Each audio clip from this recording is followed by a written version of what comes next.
सम्मानित मंच, सभी किसानों, नौजवान साथियों, मेरे पत्रकार बंधु, पुलिस प्रशासन के लोग, मेरी बहनें, और खास चीज जो मैंने बहुत देर से जो ध्यान करा के जो सर है वो सफेद, जो बाल है वे कम है और काले बाल ज्यादा है, तो इसका मतलब यूथ है। आएगा देश में यूथ क्रांति आएगी। जिस तरह से हरियाणा, राजस्थान और उत्तर प्रदेश और जहां जहां पर भी हम जा रहे हैं, जो युवा निकल कर आया है, यही तो क्रांति लाएगा। हम बहुत जगह जाते थे तो यूथ नहीं दिखता था, वो खेती से हट गया था, अपनी जमीन से हट गया था वो। अब बेरोजगारी फैली, आपको रोजगार इसी जमीन से तलाश करना होगा। मतलब ये कौन सी व्यवस्था है कि हम अपना हल हमारे गांव में, बढ़ई हमारे गांव में, ट्रैक्टर हम खुद चलावे हैं, बीज हमारे घर में रहता है, अपने आप हम पानी दें, हम घाटे में, बाहर की कंपनी आएगी, वो प्रॉफिट कमाएगी, वो मास्टर जी कहाँ है, उसकी तलाश हमको भी है, दिल्ली में बैठे 90 दिन से। उस मास्टर जी की तलाश हमको भी है, जो एग्रीकल्चर का जो मास्टर है, वो कह रहे कि आमदनी होगी, आप ठेके पर दे दो जमीन। ये देश में नया व्यापार शुरू होगा पूरी दुनिया में। उन्होंने गाड़ियों का व्यापार कर लिया, ट्रैक्टरों का कर लिया, कारों का कर लिया, मोबाइल कर लिया, आईटी सेक्टर का कर लिया, कपड़ों का कर लिया, फैशन का कर लिया। उन्होंने कहा भी फिर इसका क्या करें, कह लेगा जी एक व्यापार है भूख। ऐसा व्यापार पकड़ लिया कि आदमी, उनके सर्वे हुए, एक साल में 700 बार लोगों को भूख लगती है एक आदमी को। और जो सोने का इस्तेमाल होता है, जो सबसे महंगी चीज है, वो 17 बार इस्तेमाल होती है। जो महिलाएं हैं, जो हमारी माता बहनें हैं, वो तीज त्योहार पे, कोई फंक्शन पे 17 बार इस्तेमाल करती है, और भूख 700 बार लगती है। तो उन्होंने कहा कि सोना तो करो बंद, भूख पे व्यापार करो, अनाज को करो तिजोरी में बंद, रोटी ताले के अंदर बंद करो, अनाज ताले के अंदर बंद करो। जो गरीब आदमी है हमारा, जो मजदूर है, जो रोजी रोटी कमाने के लिए शहर जाता है, उस पर हमला है। उसकी रोटी बाजार में जा रही है, और जब भी रोटी बाजार की वस्तु बन जाएगी तो भूखा आदमी क्रांति करेगा।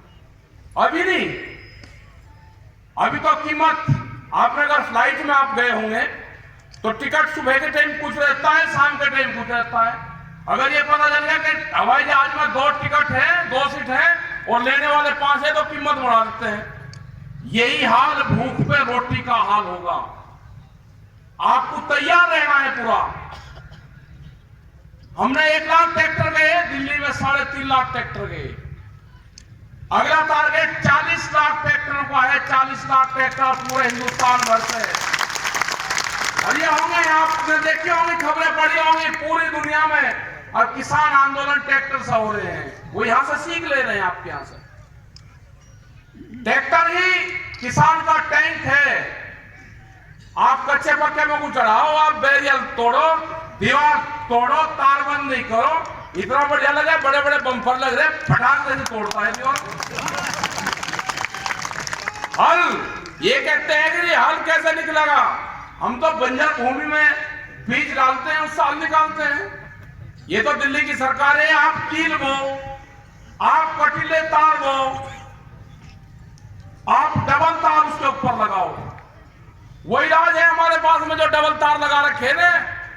ये कह रहे हैं हमने कटीले तार लगा दिए, हमारे पास में कम्बल है, 2 रिजाई घेरी, वे कटीले तार थारे नीचे, हमारे पास में इलाज है।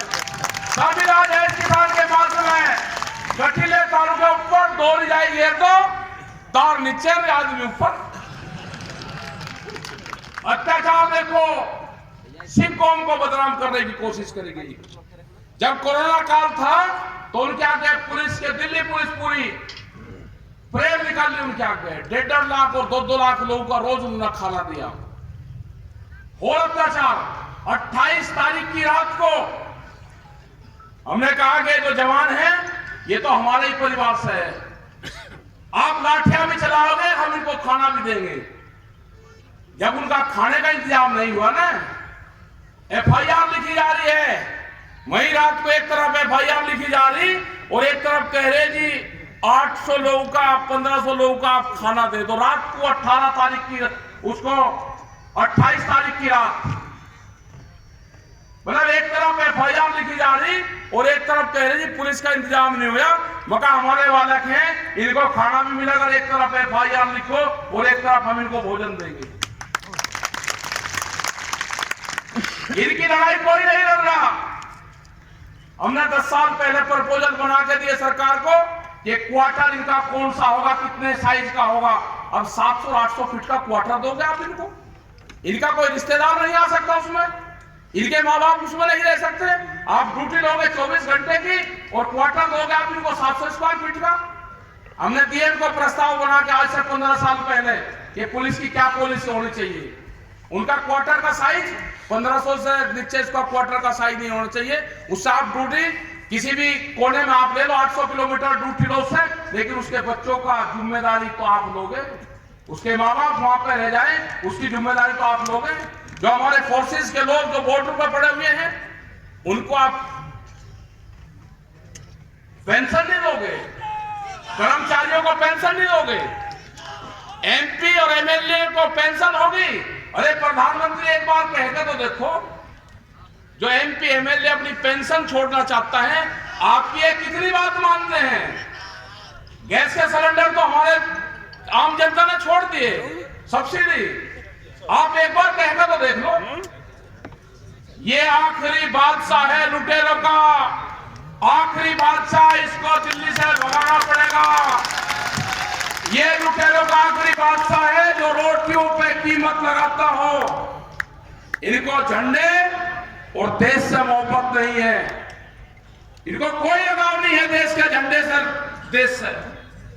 ये व्यापारी है, व्यापारी और भिखमंगे को देश और क्षेत्र से प्यार नहीं होता। उसको जहां ठीक मिलता है वो वहीं चला जाएगा, भिखमंगा भी। और व्यापारी भी जिस चीज में उसको फायदा होगा वो काम करेगा।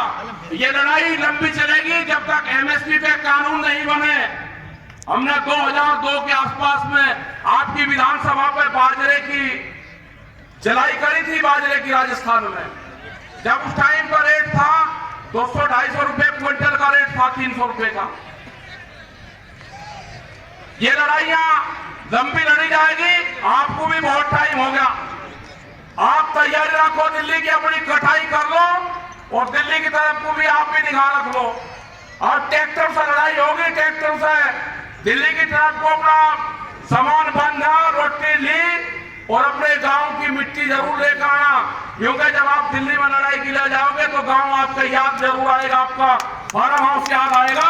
अपने खेत की मिट्टी अपने हाथ में ले लेना और उसी का ही देखना, आपको फार्म, आपकी जमीन उसी में ही दिखाई देगी। दिल्ली की तरफ को अपने ट्रैक्टर भरवा के डीजल के खड़े कर लो, कभी भी कॉल होगी। और अपना जो याद देना चाहते हैं, हल क्रांति भी होगी देश में।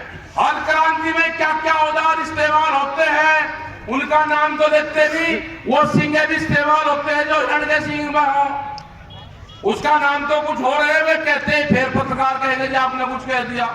सारी चीजों का इस्तेमाल होगा, सारी चीजों का।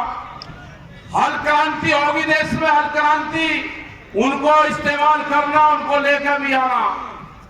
ये लड़ाई लंबी लड़ी जाएगी। आपका बहुत बहुत धन्यवाद, आप लोग इतनी देर तक यहाँ पर बैठे रहे। जय हिंद, जय भारत, जय राजस्थान।